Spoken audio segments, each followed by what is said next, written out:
Hello everyone, welcome back to another video. You are watching my YouTube channel study with Kartik. तो आज हम बात करेंगे जो साइकोलॉजी है हमारे H P B Ed entrance के लिए, उससे रिलेटेड क्वेश्चंस की। क्योंकि हमने एस पी का पेपर देखा, हमने उसमें देखा कि काफ़ी अच्छे लेवल के जो है क्वेश्चन पूछे गए थे साइकोलॉजी सेक्शन से। मुझे ऐसा लगता है कहीं ना कहीं कि एच पी में उस लेवल के क्वेश्चन तो नहीं पूछे जाएंगे, क्योंकि उन्होंने तो मुझे लगता है टैट सी टेट लेवल के क्वेश्चन पूछ लिए थे। बट एचपीयू में भी साइकोलॉजी के क्वेश्चन आएंगे, और कुछ नहीं कह सकते, प्रिडिक्ट हम नहीं कर सकते हैं कि नहीं आ सकते, बट ऐसा लगता है कि नहीं आएंगे, बट हमें तैयार रहना चाहिए। तो ये मैंने वीडियो में जो कुछ भी कवर किया है, ये मैंने जो एसपीयू में क्वेश्चंस आए थे उनसे रिलेटेड ही कवर किया है, और एक दो वीडियोस और भी इस पे बन जाएगी। सो बने रहिएगा चैनल के साथ, और लाइक ज़रूर कर दीजिएगा, क्योंकि काफ़ी ज़्यादा मेहनत लगी है मेरी इसको करने के लिए। तो लाइक करिएगा, शेयर भी कर दीजिएगा।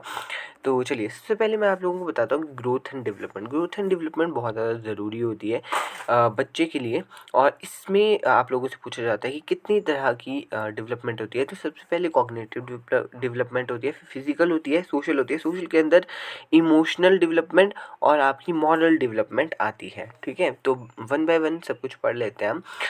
कॉग्निटिव डेवलपमेंट क्या होती है? ब्रेन से रिलेटेड, जहाँ भी आप कॉग्निटिव वर्ड सुन लेते हैं। कॉग्निटिव वर्ड ब्रेन से ऑटोमेटिकली कनेक्ट हो जाता है। तो जैसे कॉग्निटिव कहीं पे भी लिखा हो तो आप लोगों के माइंड में ब्रेन स्ट्राइक हो जाना चाहिए कि ब्रेन की बात हो रही है। अब हिंदी मीडियम वाले बच्चे समझ लेना, सुन लेना कि मैं क्या क्या कह रहा हूँ, क्योंकि हिंदी में लिखना मेरे लिए थोड़ा मुश्किल था। बीच बीच में मैंने वर्ड्स किए हैं शामिल हिंदी के भी, ऐसा कुछ नहीं है। फिर आता है हमारा फिजिकल डेवलपमेंट। अब देखो, कॉग्निटिव क्या है? हमारे ब्रेन से रिलेटेड है। फिजिकल जैसे आपको लग ही रहा होगा, फिजिकल क्या है? हमारी फिजिक्स से रिलेटेड है, हमारी बॉडी से रिलेटेड है पूरी। ठीक है, और जो हमारे हैंड है उससे रिलेटेड है मेनली। तो इसमें क्या होता है, कुछ ग्रॉस मोटर स्किल्स होती है और कुछ फाइन मोटर स्किल्स होती है। अब जो एस पी बी एंट्रेंस है उसमें आया था कि ग्रॉस मोटर स्किल्स कौन कौन सी होती है। ठीक है, तो आप लोगों को फाइन मोटर स्किल्स भी आ सकता है। तो ये हमने अच्छे से कवर करना है, समझना है कि इसमें क्या क्या होता है। तो जो हमारी ग्रॉस मोटर स्किल्स होती है वो लार्ज मसल्स को यूज़ करके होती है। लार्ज मसल्स मतलब जैसे रनिंग हो गया, वॉकिंग हो गया, है ना, जंपिंग हो गया, साइकिलिंग हो गया, जिसमें क्या होगा कि आपकी लार्ज मसल्स यूज़ होगी और एक बड़े लेवल पे होगी, क्योंकि जैसे नाम से पता चल रहा है, ग्रॉस ग्रॉस बड़ी। फिर फाइन मोटर स्किल्स क्या हुआ? जैसे आप लोगों ने सुना होगा फाइन आर्ट्स, इसको याद कैसे रखना है? फाइन आर्ट्स सुना होगा आपने।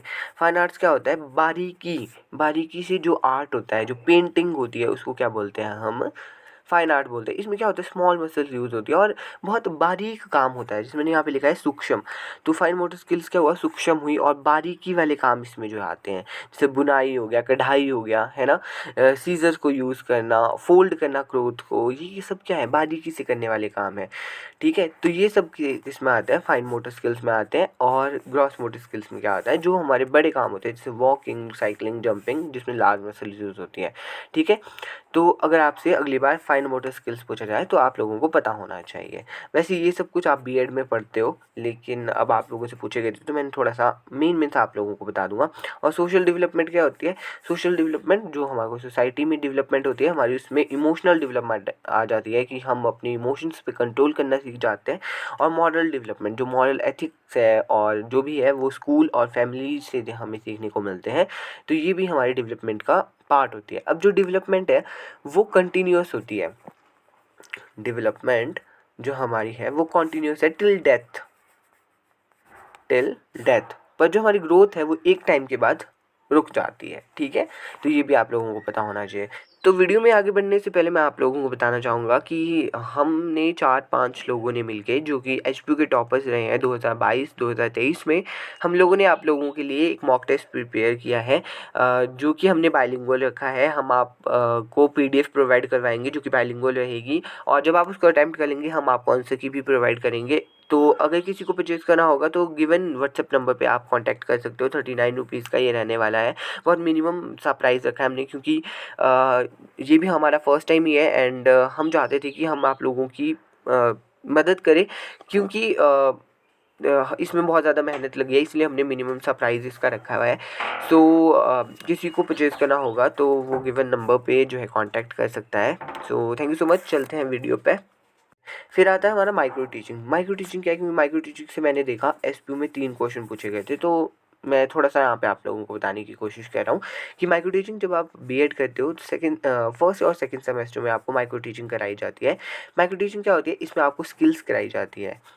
स्किल्स सिखाई जाती है कि किस किस तरह से आप लोगों ने स्किल्स यूज़ करनी है अपनी टीचिंग को इफ़ेक्टिव बनाने के लिए। तो क्या है, technique use for the development of skill in people teacher कहते हैं। जो आप स्टूडेंट टीचर्स बनोगे, आप बीएड में जब आओगे, प्रशिक्षु अध्यापक कहते हैं, तो उनको उनके अंदर जो स्किल्स को डेवलपमेंट करने के लिए माइक्रो टीचिंग कराई जाती है। अब मैंने उस टाइम भी, जब मैं क्वेश्चन पेपर सॉल्व कर रहा था, उस टाइम पे बताया था कि इस क्या होता है, स्किल डाउन टीचिंग होती है। न्यूनता न्यूनता शिक्षण भी कहते हैं हिंदी में इसे। तो स्किल डाउन टीचिंग होती है, ये याद रख लेना आप लोग यहाँ से, माइक्रो टीचिंग। और इसको स्टार्ट किया गया था 1963 में स्टैनफोर्ड यूनिवर्सिटी में बाय डी.वी. एलन के द्वारा। ये याद रख लेना, क्या पता ये पूछा जाए कि माइक्रो टीचिंग कहाँ पे स्टार्ट की गई थी। स्टैनफोर्ड यूनिवर्सिटी में 1963 में, और डी.वी. एलन के द्वारा। ठीक है, इससे ना आप एक नोट्स बना लेना ताकि आप लोग एंड टाइम पे जब 1-2 दिन रहते हैं तब रिवाइज कर सकें आप लोग।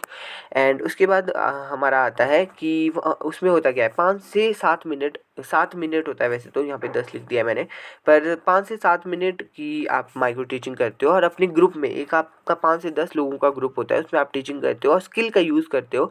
एंड फिर आपको फीडबैक दिया जाता है कि आपने कैसा पढ़ाया है। ठीक है, तो वैसे तो देखा जाए काफ़ी सारी स्किल्स होती है, बट मेनली स्किल्स जो रहती है वो आती है हमारी stimulus variation, skill of stimulus variation. Stimulus variation में क्या होता है कि आप पॉज लेते हो, जैसे आपने देखा होगा टीचर जब पढ़ाता है तो बीच में रुकता है, ऐसे एक फ्लो में ही नहीं पढ़ा देता कि पूरा फेक फ्लो में पढ़ा दो। जेस्चर्स का यूज़ करता है, हैंड मूवमेंट का, वॉइस मॉड्यूलेशन, वॉइस हमारी क्या होती है, वॉइस की पिच हाई, मीडियम, और जहाँ पे बहुत इंपॉर्टेंट है वहाँ पे हम हाई कर देते हैं और हम मीडियम फ्लो पे चलते हैं। तो वो सब कहाँ आता है, हमारा स्टिमुलस वेरिएशन में आता है। फिर आता है हमारा black board writing skill. Black board writing skill की किस तरह से हम ब्लैक बोर्ड पे लिखेंगे और कैसी हमारी हैंड राइटिंग होनी चाहिए, कितना स्पेस होना चाहिए, और जब आप ब्लैक बोर्ड पे लिखते हैं तो कितने डिग्री के एंगल पे खड़े रहना है, 45 डिग्री के एंगल पे खड़े रह के हमारे को जो है ब्लैक बोर्ड पे लिखना होता है। तो ये स्किल भी आप लोगों को सिखाई जाती है बीएड में आने के बाद। तो फिर रीइंफोर्समेंट स्किल होती है। रीइंफोर्समेंट क्या होता है कि हम लोगों ने पुनर्बलन देना है बच्चों को, रीइंफोर्स करना है। रीइंफोर्समेंट थ्योरी किसने दी थी, बी.एफ. स्किनर ने, ये भी आप लोग याद रखना, स्किनर। ठीक है, इसके बाद स्किल ऑफ क्वेश्चनिंग की कैसे हम कैसे क्वेश्चंस पूछने हैं बच्चों से, ये स्किल सिखाई जाती है कि किस तरह के क्वेश्चन पूछने चाहिए और कब कब क्वेश्चन पूछने चाहिए, ये भी बताया आप जाता है।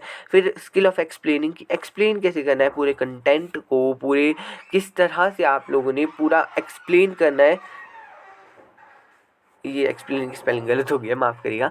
तो एक्सप्लेनिंग में क्या होता है कि हम लोग क्या करते हैं, टीएलएम का यूज़ करते हैं, टीचिंग लर्निंग मटेरियल का, जैसे चार्ट हो गया, मॉडल हो गया, वगैरह वगैरह सब कुछ। तो उसको अच्छे से एक्सप्लेन कैसे करना है वो एक्सप्लेनिंग में सिखाया जाता है। फिर आता है स्किल ऑफ प्रोबिंग क्वेश्चंस, कि बच्चों से ज़्यादा कैसे पूछना है, प्रोब करने हैं उनसे, निकालना है, बहुत कुछ निकालना है। हमने क्या करना है, बच्चों को बहुत सारी क्वेश्चन पूछने हैं ताकि उनसे हम ज़्यादा से ज़्यादा इन्फॉर्मेशन निकाल सकें कि क्या लेवल है बच्चों का और कितना बच्चों को आता है। तो ये सिखाया जाता है। ये मैं मोटा मोटा आप लोगों को बता रहा हूँ कि अगर आप लोगों से पूछा जाता है तो आप लोगों को पता हो। इसके बाद हम चलते हैं आगे। तो अगला है हमारे पास पैडागॉजी। पैडागॉजी क्या है, ग्रीक वर्ड है, याद रखना, टू लीड अ चाइल्ड। तो the way in which a teacher deliver the content of the curriculum to the class. तो पैडागॉजी क्या होता है, पैडागॉजी में आप ये देखते हो कि कंटेंट वो जो करिकुलम में है वो उसको क्लास में कैसे बताना है, कैसे पढ़ाना है। देखो, जैसे कि मान लो आपने बीएससी की है, बीकॉम की है, एमकॉम की है, वहाँ पे आप लोगों ने क्या क्या मास्टरी करी है सब्जेक्ट में, लेकिन पेडागोजी में आपको सिखाया जाता है कि उस सब्जेक्ट को पढ़ाना कैसे है। अब जैसे कॉमर्स की बात करता हूँ, मैं कॉमर्स स्टूडेंट हूँ, कि कॉमर्स मैंने तो पढ़ लिया, मैंने एमकॉम कर ली, लेकिन वो की मैंने उसमें कि उस सब्जेक्ट में क्या क्या चीज़ें हैं। पर अब मुझे ये सिखाया जाता है पेडागोजी में कि मैंने कॉमर्स को बच्चों को कैसे पढ़ाना है, क्या क्या मेथड यूज़ करने हैं, क्या क्या कंटेंट को किस तरह से मैंने उनको समझाना है। ठीक है, तो इसके जो फादर है, ये क्वेश्चन आया भी एसपीयू में कि जोहान हेनरिच पेस्टोलॉजी जो है इसके फादर हैं, ये आप लोगों ने याद रखना है। इसके बाद स्वयं, स्वयं आप लोगों से पूछा गया था। स्वयं और स्वयं प्रभा से 2 या 3 क्वेश्चन देखने को मिले थे। तो स्वयं क्या है, पहले तो स्वयं की फुल फॉर्म आप लोगों को पता होनी चाहिए, study web of active learning for young aspiring, ये ए है, एस्पायरिंग माइंड तो ये आप लोगों को फुल फॉर्म पता होनी चाहिए।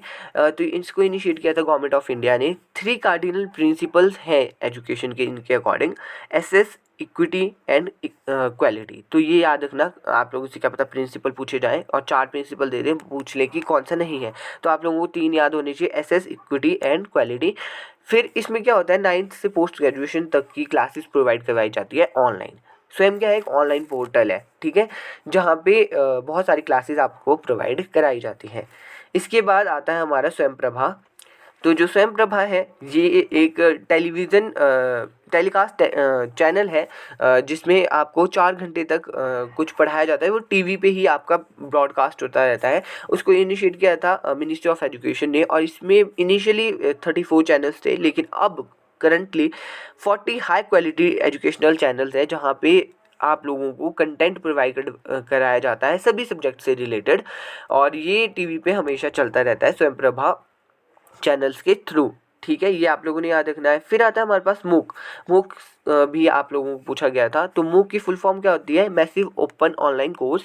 ये क्या होता है, ऑनलाइन कोर्सेज होते हैं और ऑनलाइन प्लेटफॉर्म्स पे जो है प्रोवाइड करवाए जाते हैं। जैसे ऑनलाइन प्लेटफॉर्म कौन से हैं, NPTEL है ना, मोकटेल हो गया, EDX हो गया। तो ये आप लोगों को याद रखने हैं मोटे मोटे, इतना डीप नहीं पूछा जाएगा, बट फिर भी मैं इसलिए करा रहा हूँ कि इन केस पूछ लिया तो आप लोगों को थोड़ा सा आइडिया हो कि कहीं तो सुना था कुछ ऐसा।